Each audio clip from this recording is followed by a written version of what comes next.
დახვეწილი პოლიტიკოსი მისმა ყოველმა სიტყვამ გაიარა მსმენელის გულში.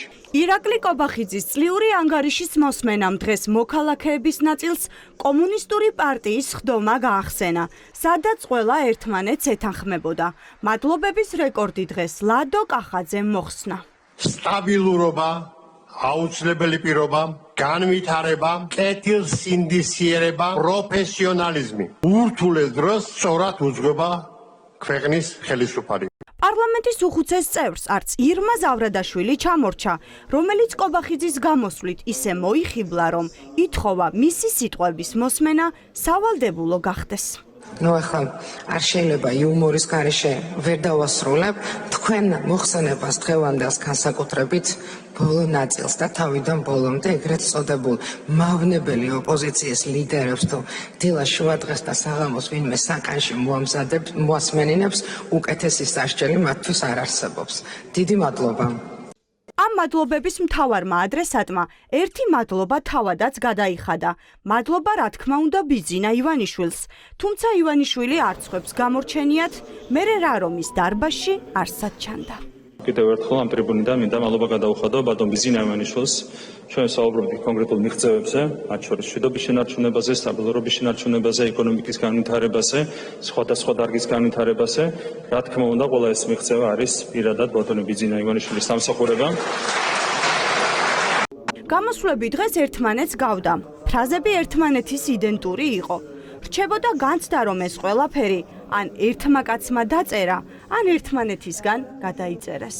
გამორჩეული მადლობა ჩვენი გუნდის ლიდერს, პარტიის საპატიო თავმჯდომარის ბატონ ბიძინა ივანიშვილს, რომ აი ცეცხლის რკალში და ომის რკალში, რომელიც არის ჩვენს რეგიონში, საქართველოს რჩება მშვიდობის კუნძულად. საქართველოს არის მშვიდობის კუნძული და ამ ყველაფერში თქვენ ბატონ ბიძინა ივანიშვილს აქვთ განსაკუთრებული.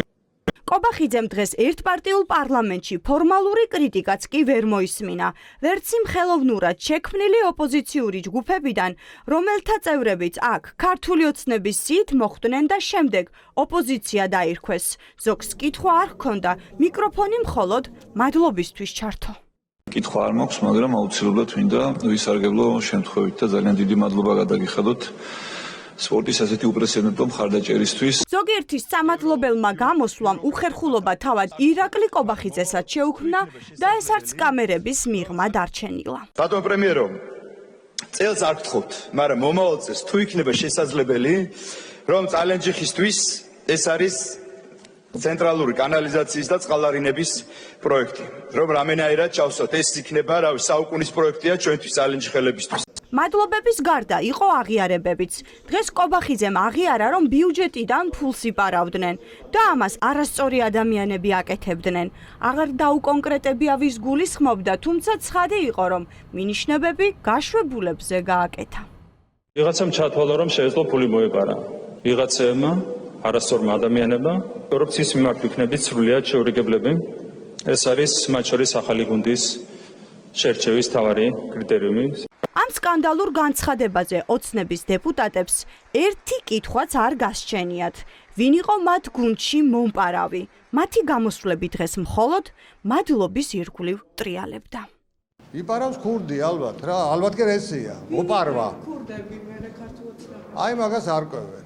ეს გასარკვევია, ეძებს და იკვლევენ. გამოცხადდა ბრძოლა კორუფციასთან, კიდე უფრო მაღალ დონეზე. ყველა ის ადამიანები, ვინც ფული მოიპარა, პასუხს აგებს. რა არის ამაში გასაკვირი? კობახიძის გამოსვლის ნაწილი დღეს სრულად დაეთმო წარმოსახვით მტრებს და საფრთხეებს. თუმცა კობახიძეს დღეს სიტყვა დიპსტეითი არ უხსენებია და ეს უკანასკნელი, უფრო წარმოსახვითი და უფრო ზოგადი სახელით, ვიღაცებით ჩაანაცვლა. ვიღაცებმა ჩათვალეს, რომ სახელმწიფო იყო დასუსტებული, ვიღაცამ ჩათვალა, რომ უცხოელს შეეძლო გარედან დაეწერა ჩვენთვის კანონები. ასევე მე მახსოვს, როგორ ვკარნახობდნენ გარედან, ვინ უნდა დარჩენილიყო მაგალითად შინაგან საქმეთა მინისტრა და ვინ არა. დღეს პარლამენტში წლიური ანგარიშით წარდგა პრემიერი, რომლის ცნობილი განცხადების შემდეგაც ქვეყანაში პროტესტი ამ დრომდე არ შეჩერებულა. არჩევნების ლეგიტიმაცია არავის უცვნია და პრემიერი, რომელმაც დაპირების მიუხედავად ვერც დონალდ ტრამპის პირობებში შეძლო ამერიკის შეერთებულ შტატებთან ურთიერთობების დალაგება.